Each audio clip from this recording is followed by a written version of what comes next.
talking about as we were working these that two of the key aspects of plumbing are patience and persistence.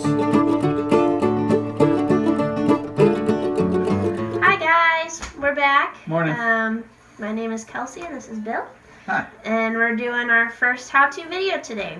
And we're replacing the faucet in Bill and Robin's bathroom. So we're going to walk you through this, not as quick as we can, but just to kind of hurry through a little bit and show you the different things that you need to do to replace a faucet, and maybe some of the things that you might run into if you try to replace your faucet. So our tools are, we have 2 pair of channel locks here, different sizes, give us different leverage options and different reach options. The nut driver we got out, and we kind of use that in conjunction with our Phillips head. On the bottom of the faucet, as we tighten it to the countertop, we're going to either need that nut driver or this Phillips head, whatever is easier to reach at that time. If you can, I would recommend a nut driver. And then our regular pliers.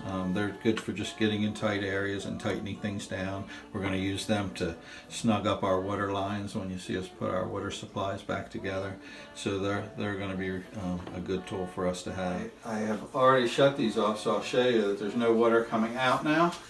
And I'll show you how we did that underneath here. So down underneath, these are typical old shut-offs here, and they work okay, and they shut off pretty well. If you have trouble getting them shut off, sometimes it takes getting a wrench on there like that and shutting them off a little harder.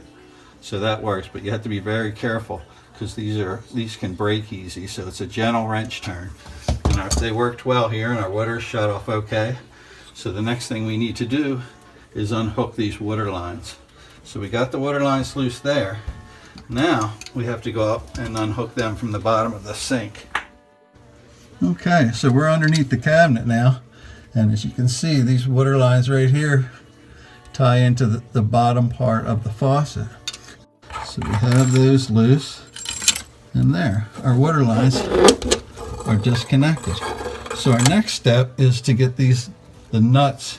They're little plastic wing nuts that hold the faucet in place. So we have the faucet loose, and we should be able to lift this right out of here. There we go. And so there's the old faucet. So as you can see, it's set up like that, where you get it, and it has your hot and cold water lines. And then we just have to take this off. And this will replace those little plastic nuts that we showed there. Sometimes sinks will have just a single hole. This one has 3 from our old faucet. So this comes with a plate as well, which we're going to have to use in this application because of our 3 holes.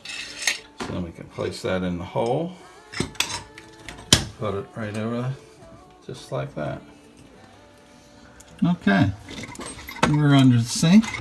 And we slid our 2 washers. We have a brass washer and a little plastic washer that go up underneath the sink, and then our little nut with the screws in it that we talked about.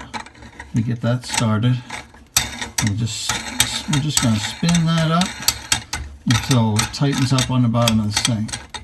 So I got that hand tight, and then we're going to use I think the yellow nut driver that's up on the counter there, and we should be able to put that on there and tighten these up. Okay, we have that tight, so our faucet should be in place and not moving anywhere. And then we have our water lines we've put on.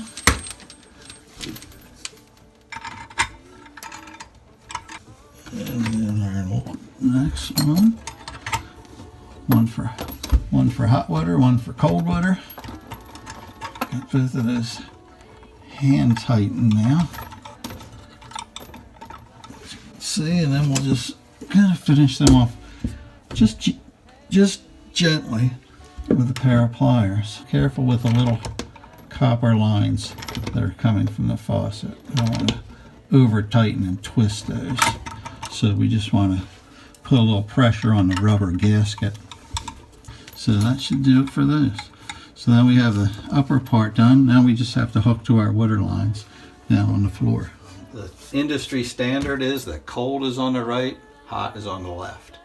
I say industry standard because it doesn't mean it's always like that practically. But in this case it is. So we'll hook our hot water line up here first on this side. And then our cold water line. As you can see, these lines are nice, the flex lines, and these are extra long because we weren't sure if we were going to need that. So better too long than too short, obviously. And then we want to just finish them off with our pliers or a wrench. But nice and easy, not too tight. That was the hot. This is the cold. We'll try our hot first. Just here. And it's best to not turn it on all the way at first. Maybe just get the water going a little bit into the line. And then we'll do our cold about halfway. So when we turned the cold water on, we had a little leak. And what it was is the water supply line just didn't seat well in the rubber gaskets that's in there. When you hand tighten this, you can almost feel the flexibility as you're tightening into the rubber. One of the things that an old plumber told me one time is to open your valves all the way and then just bring it back a little bit. And the reason being, a lot of times when they're opened all the way, you'll get a little seepage around where the valve goes in. But just turning it back that little bit will stop that from happening, and it won't affect your pressure at all. Don't be alarmed when you turn your water on if when it comes out that you get a little yellowing or some pits or things like that. That's pretty common in putting a new faucet on that's never seen water come through it before. So we'll turn this on, and you got good water flow. We can go over and check out the cold.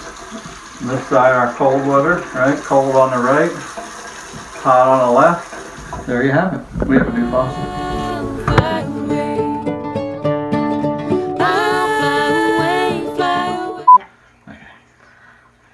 At the camera. Right, I know. Good job. Trouble getting on this one because of the not much room. We'll see. What was that again? Persistence and patience. This one's tough. It's tough, but it's coming. Just a fight. It's just because the threads are rusty. Do they work together? Or are they in contradiction of each other? No. I think they work nicely together. Okay. We need to take a break. Okay.